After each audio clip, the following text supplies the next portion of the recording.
ईरा अपनी दोस्त के साथ रेस्टोरेंट जाती है।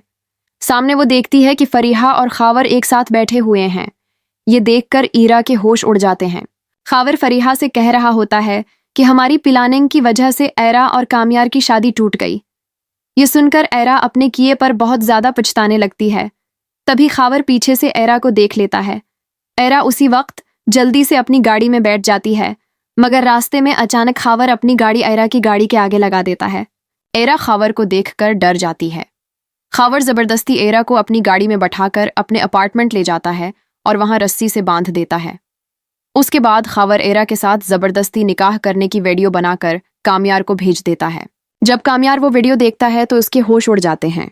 इसी वक्त ऐरा की दोस्त कामयार के पास आती है और उसे बताती है कि ऐरा और तुम्हारी शादी तड़वाने वाले खावर और फरीहा थे, और जब ऐरा को ये बात पता चली तो खावर ने उसे किडनैप कर लिया। ये सुनते ही कामयार फौरन अपनी गाड़ी लेकर फरीहा के घर पहुंचता है और फरीहा को जोरदार थप्पड़ मार देता है। फरीहा रोने लगती है और माफी मांगती है, मगर कामयार कहता है कि गौर से बताओ खाविर ऐरा को कहाँ लेकर गया है। तभी फरीहा खावर को फोन करती है और पूछती है कि वो कहाँ है। खावर बताता है कि वो अपने पुराने अपार्टमेंट में है और ऐरा से निकाह कर रहा है। ये सुनते ही कामयार फरीहा से कहता है कि मुझे खावर के अपार्टमेंट ले चलो। फरीहा कामयार को खावर के अपार्टमेंट के सामने ले आती है। कामयार दरवाजे को लात मारकर तोड़ देता है। सामने खावर ईरा के साथ जबरदस्ती निकाह कर रहा होता है।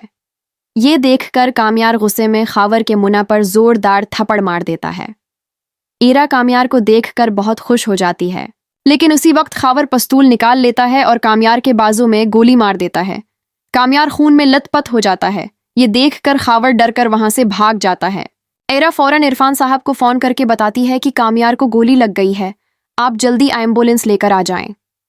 दूसरी तरफ फरीहा पुलिस स्टेशन जाकर खावर के खिलाफ रिपोर्ट दर्ज कराती है। इरफान साहिब एम्बुलेंस लेकर आते हैं और ऐरा जल्दी से कामयार को अस्पताल ले जाती है। डॉक्टर फौरन कामयार का ऑपरेशन करते हैं और उसके बाजू से गोली निकाल देते हैं। फिर डॉक्टर ऐरा के पास आकर बताते हैं कि अब कामयार को होश आ गया है और आप उसे घर ले जा सकती हैं। ये सुनकर ऐरा खुशी से कामयार के कमरे में जाती है, हाथ जोड़कर उससे माफ़ी मांगती है और कहती है कि अगर शादी वाले दिन मैंने तुम पर भरोसा किया होता तो आज हम दोनों साथ होते। कामयार ऐरा को माफ़ कर देता है। तभी कामयार के मोबाइल पर फरीहा की कॉल आती है। वो बताती है कि पुलिस ने खावर को पकड़ लिया है। ये सुनकर कामयार बहुत खुश होता है और ऐरा को साथ लेकर पुलिस स्टेशन पहुंच जाता है। वहां पुलिस खावर को जेल में बंद कर देती है।